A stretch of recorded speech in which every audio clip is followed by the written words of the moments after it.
Hello everyone. Okay यार क्या ले, ठीक हो ना?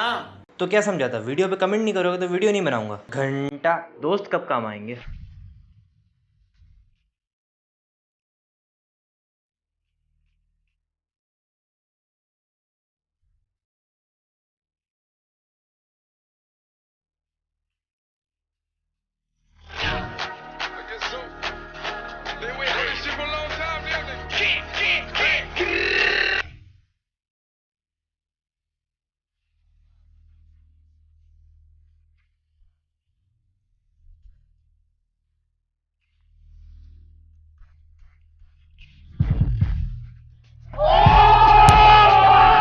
सही खेल गया बेंच। समझ रहे हो? समझ रहे हो आप? समझ रहे हो?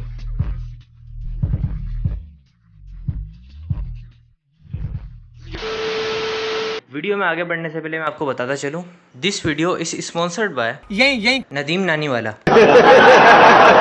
तो आज की इस वीडियो में हम बात करने वाले हैं बकरा ईद यानी ईद उल अजहा के बारे में। ईद उल फितर के कुछ ही दिनों बाद गाय के व्यापारियों की गर्दन में सरिया आ जाता है। जो जानवर महीना पहले 50,000 का था वो अब 1 लाख से भी ऊपर का हो गया है। लेकिन पाकिस्तानी अवाम भी कम होशियार नहीं, वो भी इंतजार में होती है कि कब बारिश हो और मंडी में रेट गिरे।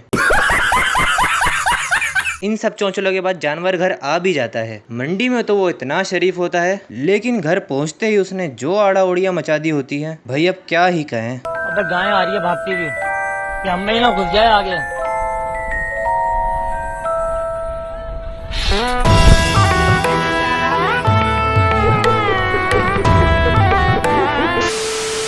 लेकिन इन दिनों में जानवर को गली में खड़ा करने का बहुत फायदा है। इसी बहाने लड़कियां हमारे से बात तो करती हैं। सुने, ये मारेगा तो नहीं? नहीं नहीं, आप आराम से चली जाएं, बड़ा ही शरीफ जानवर है, नहीं मारेगा।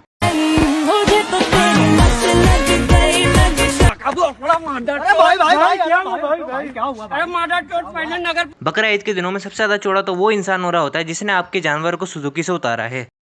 ज्यादा नीचे नहीं जाओ भाई, गंदी हरकतें नहीं करो यार। नीचे हाथ मत डालो यार। कहाँ डाल रहे? हाथ डाल रहा है वो।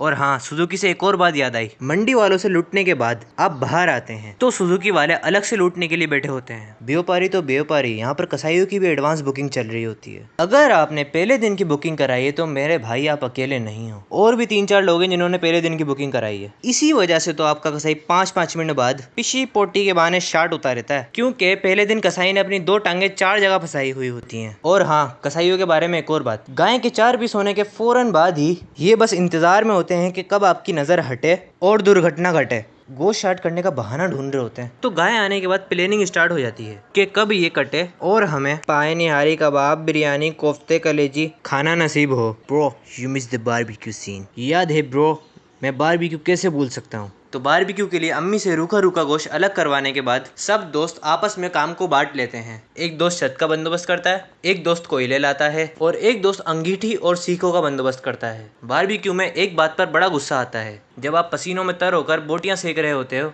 और आपके सारे दोस्त पीछे एंजॉय कर रहे होते हैं। बेली की नागिन निकाली, मुन्ना पे डोला लगला बेली। और उसके बावजूद भी आपसे आकर कहते हैं, जानी बोटी कच्ची लग रही है। अबे बहन के पकोड़े आकर खुद सेक ले। लेकिन अब जानवर के भी नखरे देखो, मंडी में तो रूखी सूखी घास भी खुशी खुशी खा लेगा, और यहाँ पर तो मैकडोनल्ड्स के बर्गर भी हलक से नहीं उतरेंगे। बकरा ईद के दिनों में घरों में बड़ा अजीब माहौल हो रहा होता है। सुबह नाश्ते में भी गोश्त, दोपहर के खाने में भी गोश्त, रात के खाने में भी गोश्त। लेजेंड तो वो लोग हैं जिन्होंने अपनी अम्मी से अपने गरीब दोस्त का कहकर गोश्त का बड़ा शॉपर बनवाया और वो शॉपर अपनी क्रश के घर दिया है। मैंने भी एक बार ऐसा किया था। पता है फिर क्या हुआ? मेरी क्रश ने मुझे देखा और मुस्कुरा कर बोली, शर्म नहीं आती, इतना गोश्त होने के बावजूद भी मांगने चले आए।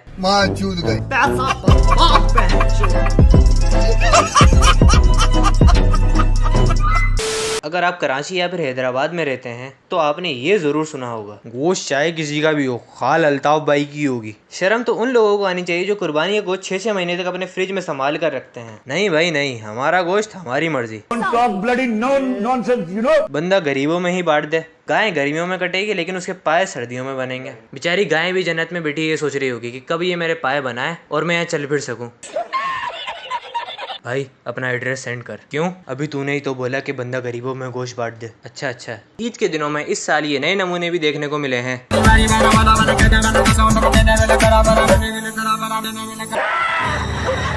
तोबा तोबा तोबा, थारा मूड खराब कर दिया। जो हमारी तरह ट्रेंड का फायदा उठाते हुए वीडियो बना रहे हैं, इनको भी पता है कि इनके ऊपर मीम्स बनेंगी, मगर फिर भी बाज नहीं आना। बकरा ईद के दिनों में आपको ये जरूर सुनने को मिलेगा। और भाई कितने का ले लिया? अब रेट पूछने के बाद भी ये नहीं कि माशाल्लाह कहकर चलते बने, लेकिन नहीं, इन्होंने तो ये भी जरूर कहना है कि उस्ताद महंगा ले लिया, मुझसे कहते सस्ता दिला देता। अबे भाई खुदा को मानो, जिस बंदे ने अच्छा जानवर ले लिया होता है वो तो ऐसी बातों को बर्दाश्त कर लेता है, लेकिन जो असल में लुट कर आया होता है वो तो और पछताता है।